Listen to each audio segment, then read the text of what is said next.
Change doesn't knock. It doesn't ask for permission. It enters your life like a gust of wind through an open window, uninvited, chaotic, sometimes cold. One day you're in control. The next, the job's gone, the person leaves, the world flips upside down. And what do? We panic, we resist, we grieve not just what is lost, but the very fact that it changed. But here's what the Stoics knew, and what most of us forget. Change is not the enemy. Our attachment is. Nothing endures but change. Heraclitus, quoted often by Marcus Aurelius, changes nature. When Marcus Aurelius wrote, "Observe how all things are continually being born out of change," he wasn't romanticizing chaos. He was pointing at a law, a truth deeper than any personal story. Rivers flow, leaves fall, the sun sets. Everything in nature is in motion. So why do we, fragile, finite beings, assume our lives should be exempt? The Stoic view is simple, yet radical. Don't wish for the world to be the way you like. Wish to like the world the way it is. This doesn't mean apathy. It means clarity. It means standing still in the storm, not because you're numb, but because you see it for what it is: temporary, inevitable, transformative. Second, resistance is suffering. Most of our suffering comes not from events, but from our resistance to them. Seneca warned us, "It is not that we are given a short life, but that we waste much of it. And we waste it by clinging to what was, to the way things should have been, instead of meeting the moment as it is." Think about it. How many hours, days, years do we spend fighting things that have already changed? The relationship that ended, the body that aged, the world that no longer fits our plans. To resist change is to wrestle with the ocean. You drown not because of the wave, but because you refuse to let it carry you. Third, control what you can, accept what you can't. Expand it. The Stoics had a word for inner peace. Not comfort, not ease. Peace, the kind that holds steady in chaos, the kind that comes not from the world being still, but from you being still inside it. Epictetus taught one of the most powerful ideas in all of Stoic philosophy. Some things are up to us, and some are not. It sounds simple, maybe even obvious. But ask yourself honestly, how much of your day is spent worrying about things beyond your control? The traffic you can't speed up, the people you can't change, the aging you can't stop, the past you can't rewrite. Every time you try to fix the unfixable, you drain energy from what actually is yours.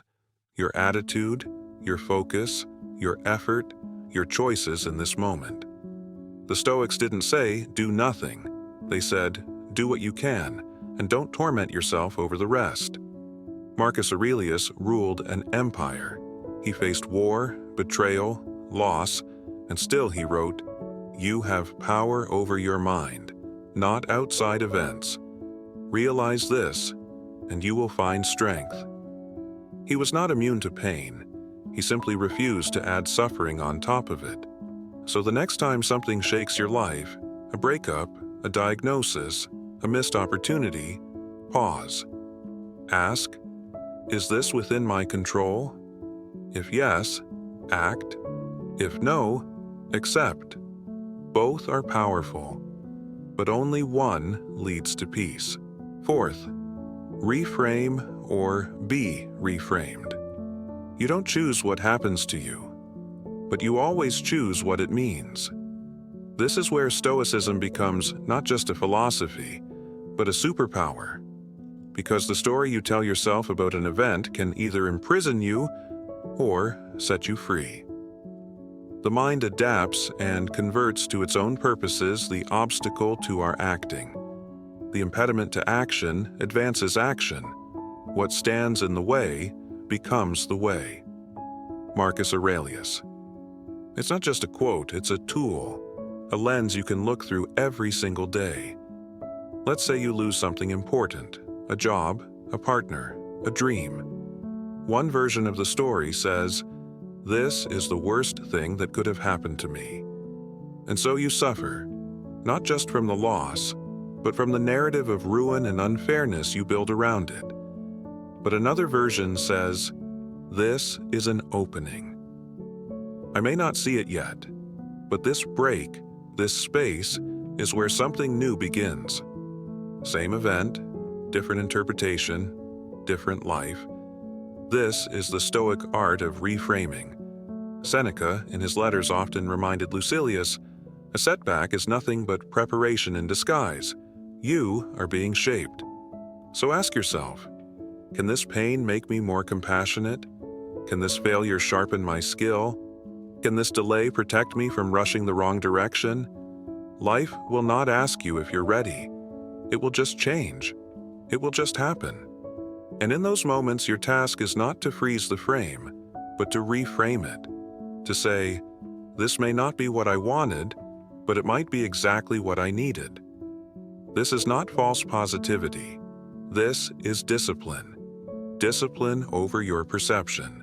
Discipline over your emotions. Discipline over your identity. Because if you don't reframe your life, life will frame you as the victim, the pessimist, the one who couldn't adapt. So take the pen back.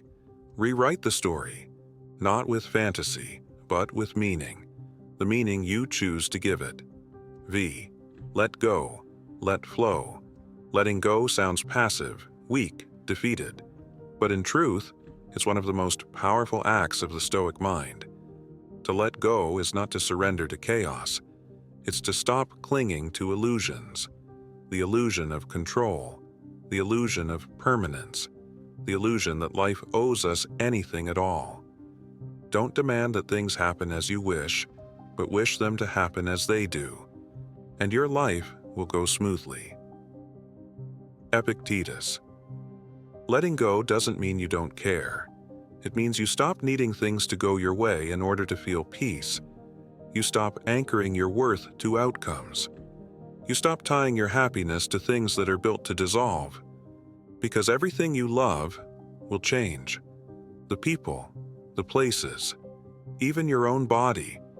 So you have a choice. Hold tighter and suffer, or loosen your grip and breathe.